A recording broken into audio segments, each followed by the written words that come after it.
Hey, welcome.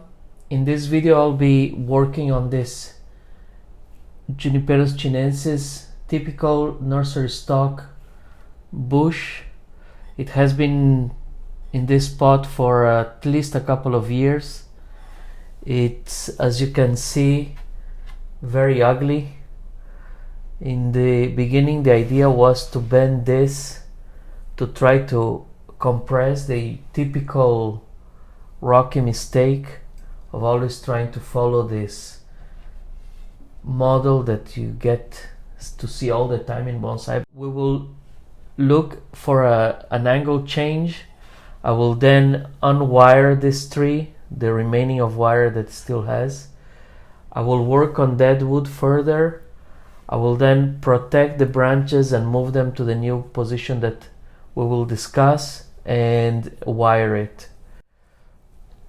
At the end I will use white gouache paint to paint the deadwood that remains so that it continues to age with the elements outside, with watering and with rain, but so it's not preserved with lime sulfur yet, but it still looks nice white at the end of this working. It's very easy to have beautiful results with fantastic yamadori. The real challenge is to get something acceptable with this type of highly accessible material. It will most likely never be something fantastic, but it also has a purpose of learning technique and developing aesthetic sensibilities. Of course, we do our best and we hope that the results will look nice. So I will give you an idea of what the new style will be, and we'll go on from there. I'll give you a 360 to take a look at this. These two branches here are very close at this angle, which I don't like. This original highly slanted angle was for the purpose of trying to make the total height of the tree lower, usual constraints from the past. So there are a few things to change. There are still some leggy parts that need to be addressed, and we'll see where we go. I will repot this tree this spring, but until then I will leave it at the angle that I want to put it today.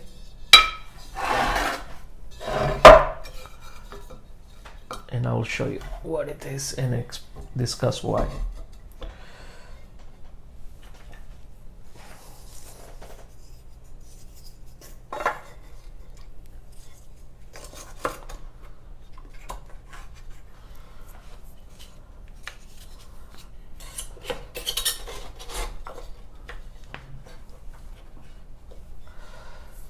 So the new angle that I want for this tree is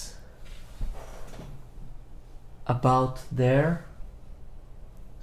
Let me check.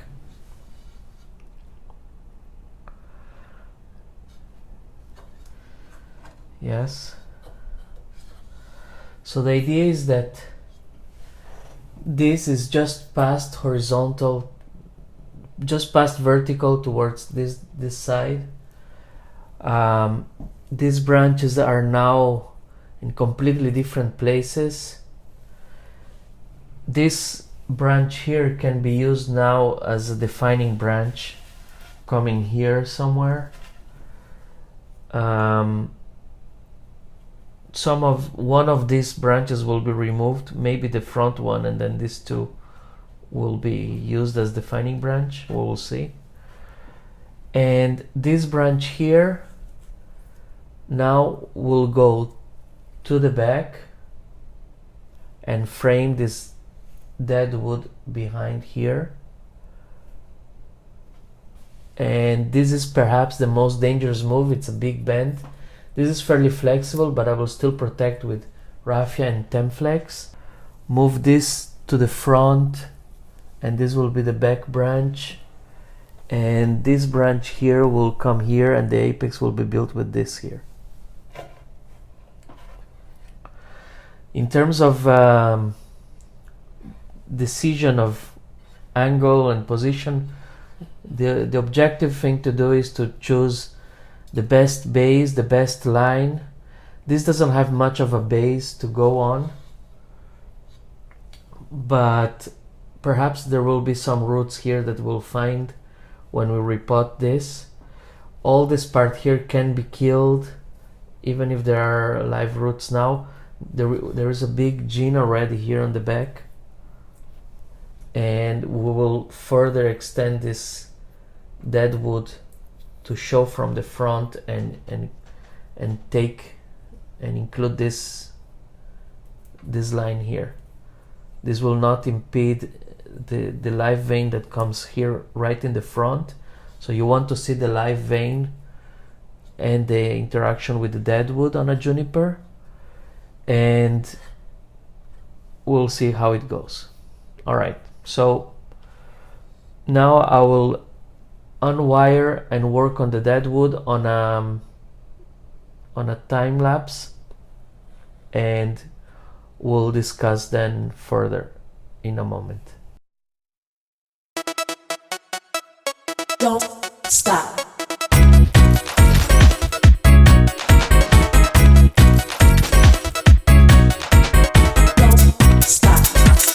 Don't stop. Don't stop. Don't stop. Don't stop. Don't stop. Don't stop. Don't.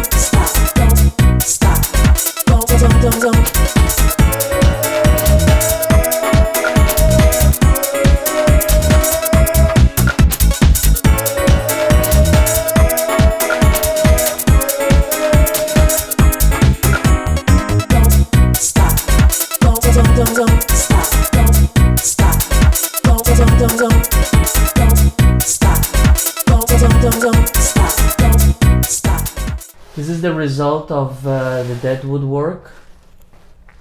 I increased the line. I decreased the live vein here, and also on the other side.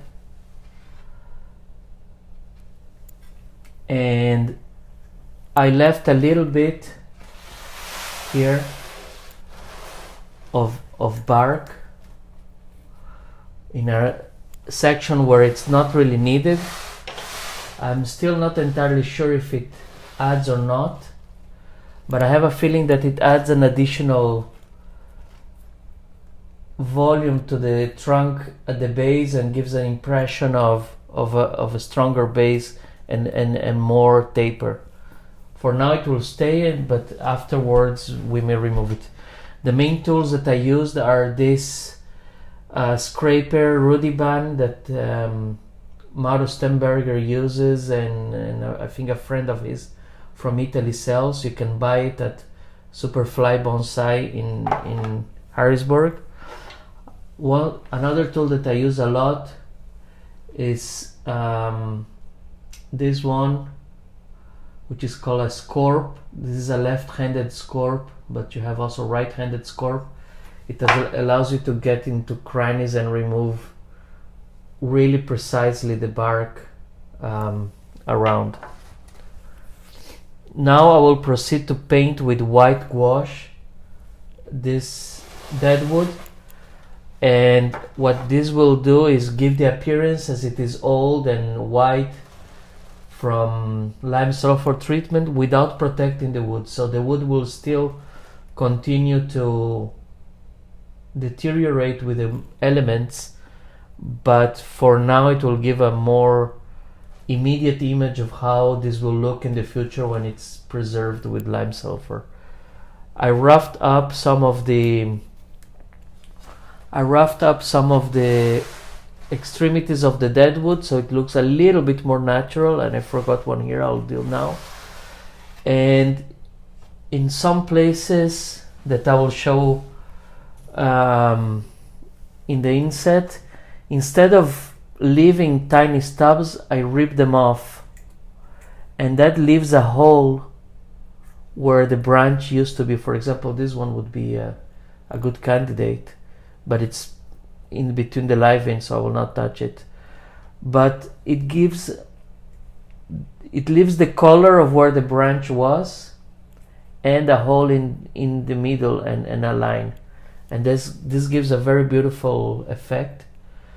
The most impressive one is here on the top, so I will show in the inset a detail of that, and this will be it for the deadwood for now. The bark is not very prominent here, but I don't feel like debarking it right now. It will stay like this for now.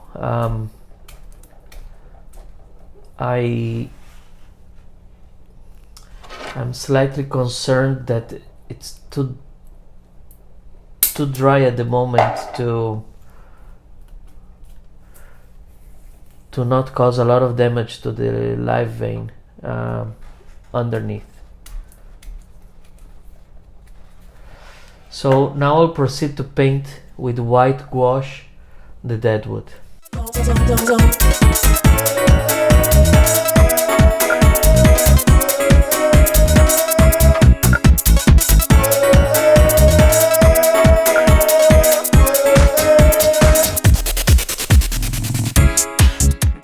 This is the result of this operation. Now it's even hard to see the deadwood in front of the white background.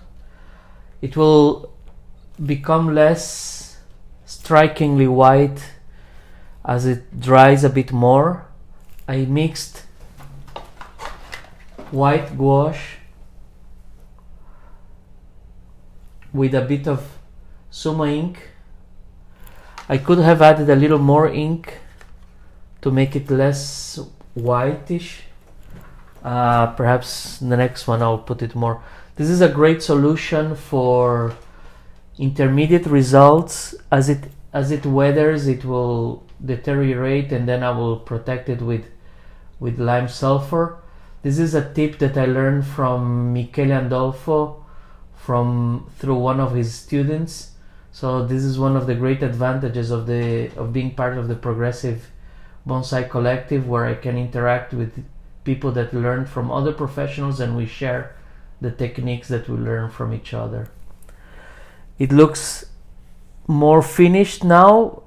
The deadwood can continue to deteriorate, and then it will be protected. So now the next step will be to apply raffia and Tempflex tape to these two branches here, and then we will start wiring.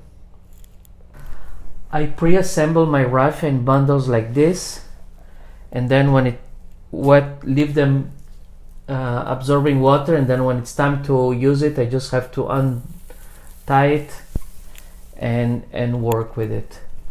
This is a great raffia from Bonsai Mirai. It's very long, so you really have to use, it's as high as I am, which doesn't say much, but in any case it's the longest you can find. And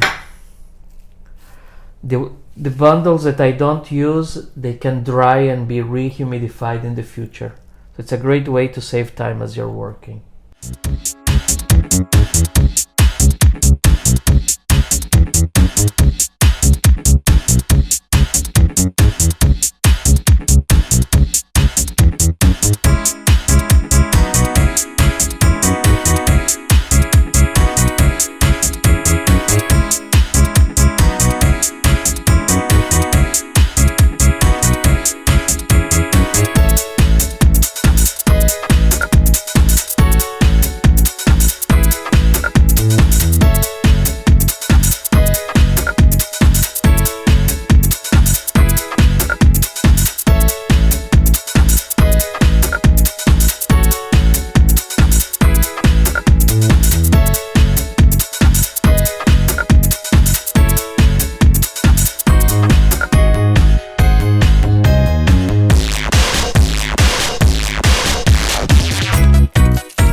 don't stop, don't stop, don't stop, don't stop, don't stop, don't.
Don't stop.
This is the result of the styling.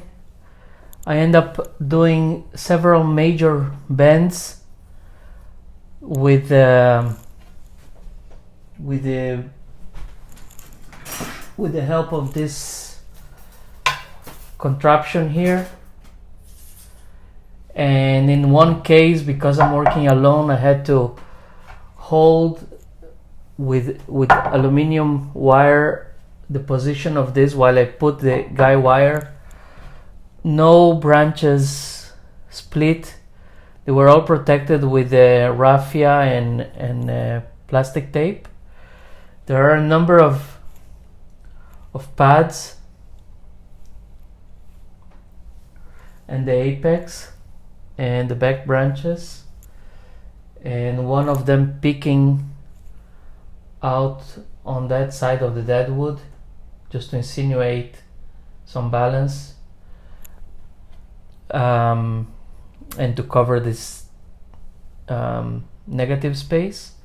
I'll give a 360.